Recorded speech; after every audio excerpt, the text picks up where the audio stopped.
नमस्कार। आज हम बात करेंगे कोरोना वायरस की। ये बहुत ज़्यादा इसके बारे में आजकल लोग बात कर रहे हैं। एक्चुअली रियलिटी से ज़्यादा मिसकंसेप्शन है।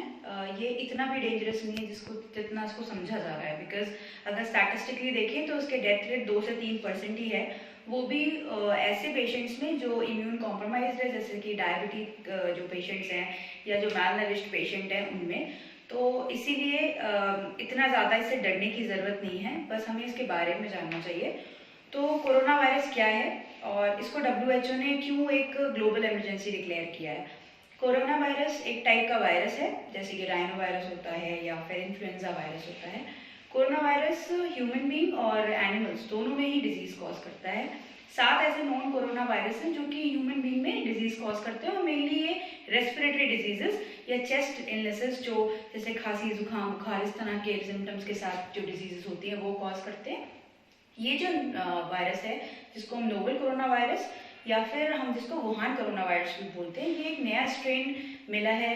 तो इस वजह से इसको ग्लोबल इमरजेंसी डिक्लेयर किया है, क्योंकि इसके बारे में अभी हमें कुछ पता नहीं है और ह्यूमन बॉडी में भी इसके अगेंस्ट एंटीबॉडीज नहीं है, ना ही कोई वैक्सीन अभी तक डेवलप्ड है इस वायरस के अगेंस्ट। इसीलिए इसको एक ग्लोबल इमरजेंसी डिक्लेयर कर दिया गया है और अराउंड 22 कंट्रीज ऑलरेडी अफेक्टेड है इससे, जबकि ये शुरू वुहान सिटी चाइना से हुआ था।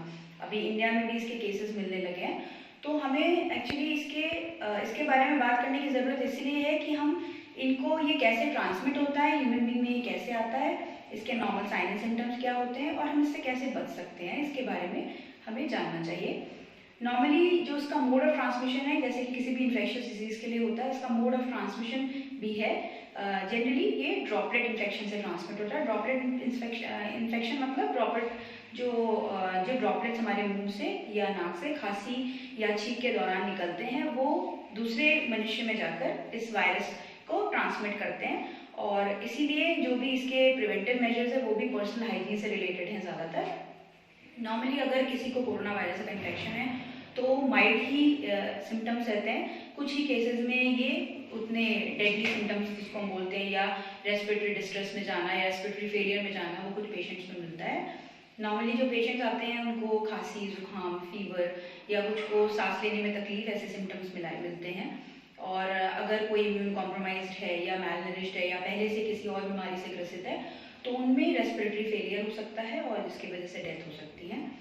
अब हमें इससे बचना क्यों है, हम इसके बारे में क्यों बात कर रहे हैं, क्योंकि अगर हमें इसके प्रिवेंटिव मेजर्स पता है तो ये डिजीज़ हमें होगी ही नहीं।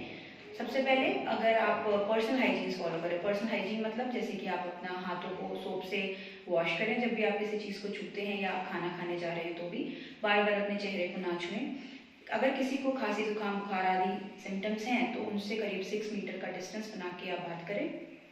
और कुछ जैसे आयुर्वेद जो बात करता है वो है स्वस्थ से स्वास्थ्य रक्षणम की। तो आयुर्वेद के अनुसार जो स्वस्थ है हमें पहले उसके स्वास्थ्य की रक्षा करना है, जो डिजीज्ड है फिर बाद में हम उसकी चिकित्सा कर सकते हैं। लेकिन अगर prevention is better than cure, तो अगर आप अपने बॉडी को इतना रेजिस्टेंट बनाते हैं, आप अपनी इम्यूनिटी को बूस्ट करते हैं और ये डिजीज़ आपको नहीं होती तो वो ज़्यादा अच्छा है। तो आयुर्वेद में कुछ ऐसी ड्रग्स बताई गई हैं, जैसे कि गुड़ची जो इम्यून मॉड्यूलेटर ड्रग है, इसी तरह से हल्दी तुलसी, अगर आप इनका नित्य प्रयोग करते हैं तो आपको ये डिजीज़ नहीं होती। इसके अतिरिक्त वासंतिक वमन का एक कंसेप्ट आयुर्वेद बताता है।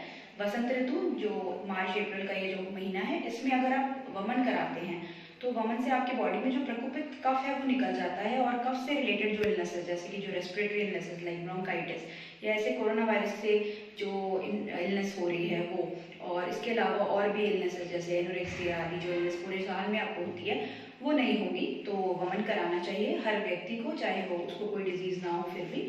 इसके अतिरिक्त आप अपने अच्छा डाइट लें और योगा प्राणायाम का नित्य अभ्यास करें तो भी आपको ये डिजीज़ नहीं होगी।